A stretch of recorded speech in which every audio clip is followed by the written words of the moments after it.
précalculé et le temps réel. Bonjour à tous. Bonjour Compile. Bonjour Cyril. Dis, est-ce que je peux te parler? Ah oui? Une fois, j'ai travaillé pour un humain un peu chiant qui soutenait que l'animation des visages dans Shenmue n'était pas en temps réel. Pourtant, je peux te garantir que la pauvre Dreamcast, elle moulinait à donf pour pondre les 60 images secondes. En plus, le joueur pouvait tourner la caméra autour du visage avec la manette pour prouver que ce n'était pas une vidéo, mais bien un rendu en temps réel. Bah oui, c'est du temps réel. Mais pourquoi il disait le contraire? Bah, parce que le mouvement des lèvres était déjà enregistré. Il considérait ça comme, je cite, précalculé. Non mais tu te rends compte? Il s'imaginait quoi? Que la console peut inventer les dialogues aussi? Alors bon, c'est un sujet un peu dur à comprendre qui peut enflammer les gens qui n'y connaissent pas grand-chose. Moi je vais te donner ma vision personnelle des choses. Pour moi, il existe plusieurs niveaux allant du pré-rendu au temps réel complet. Pré-rendu? Qu'est-ce que c'est? Alors le pré-rendu, c'est quand un ordinateur comme toi met très longtemps à calculer une animation 3D. Tellement longtemps en fait qu'on est obligé d'enregistrer chaque image séparément et ensuite de faire défiler ces images à vitesse normale. Ah oui, un peu comme un dessin animé alors. Quand un humain dessine chaque image, c'est beaucoup plus long que de filmer avec une caméra en temps réel. Exactement. En fait, le pré-rendu, c'est un film. Mais ce film peut faire tout l'écran, c'est le cas des cinématiques de Final Fantasy VII par exemple, mais il peut aussi faire un tout petit bout de l'écran, comme par exemple le héros de Donkey Kong Country sur Super Nintendo. Attends, tu parles de pré-rendu pour Donkey Kong Country? Mais tous les journalistes parlaient de sprites précalculés. Là vous dites pas pareil là, on m'aurait menti. Je parle de pré-rendu car c'est effectivement différent du précalculé. Dans Donkey Kong Country, il y a un ordinateur qui a rendu un petit film de Donkey Kong qui marche, un autre où il court, un autre où il baffe les ennemis, etc. Et la console va juste afficher ces petits films selon les actions du joueur pour en faire un sprite. Ça, c'est du pré-rendu. D'accord, donc tu appelles pré-rendu ce que tous les autres appellent précalculé. Alors du coup pour toi, c'est quoi le précalculé? Alors, rapidement, je vais d'abord expliquer comment on génère une image en 3D. D'abord, on place des objets 3D dans un univers. Les points de ces objets ont été définis par un artiste, un peu comme un sculpteur.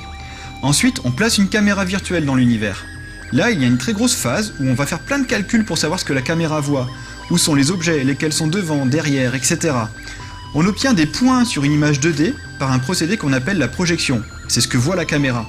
Ensuite, on fait le rendu, c'est-à-dire qu'on va créer l'image que voit la caméra en ajoutant les effets de lumière, de texture et tout le tralala. Et ce que ces ingrats d'humains n'arrivent pas à comprendre, c'est que tout ce bordel, les consoles de jeux 3D doivent le faire 60 fois par seconde. C'est 60 fois quoi. Quand tu penses que chez Pixar, il leur faut 15 minutes avec leur ferme de rendu ultra puissante pour faire une image, oui une. Et après il y a des abrutis qui ne comprennent pas pourquoi c'est moins beau sur la console quand on est in-game. Je reviens à mon précalculé. Pour moi, quand on précalcule une animation 3D, c'est qu'on a effectué tous les calculs 3D jusqu'à la projection. Donc en fait, au lieu d'avoir un film avec des images qui se suivent, on a plein de points sur une image 2D et on n'a plus qu'à effectuer le rendu. C'est très économe en calcul, mais le problème c'est que ce n'est pas interactif. Par exemple, on ne peut pas déplacer la caméra comme on veut.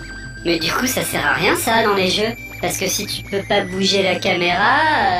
Oui, en fait, le précalculé était surtout utilisé dans le domaine de la démo sur les machines 8 et 16 bits. Sur ces machines, il n'y avait pas assez de stockage pour faire des films, donc pas de pré-rendu possible, ou alors très peu. Mais en fait, tu as raison, pour un jeu, c'est inexploitable. On finit donc avec le temps réel, où là, comme tu le disais, Compile, il faut tout faire. Calcul, projection, rendu, 60 fois par seconde. On peut bouger la caméra et déplacer les objets 3D comme on veut dans la scène. Ok, alors je crois que j'ai pigé, mais juste pour être sûr. Les cinématiques de Zelda par exemple, on peut pas bouger la caméra, les persos ont des mouvements enregistrés à l'avance, et ça pour toi c'est du précalculé alors? Non, car effectivement, on ne peut pas bouger la caméra, mais on pourrait le faire. C'est juste un choix du réalisateur du jeu qui a décidé qu'à ce moment-là, on verrait tel truc de telle manière et que le joueur n'avait pas son mot à dire. Mais la console, elle calcule ça exactement de la même manière que pendant les phases de jeu. Mais les animations des personnages, elles sont forcément précalculées, elles sont enregistrées à l'avance, tu peux pas dire le contraire. Mais ça, c'est un abus de langage. Les personnages sont préanimés, certes, mais pas précalculés. Et même parfois, les personnages ne sont même pas préanimés. Regarde par exemple dans Alone in the Dark.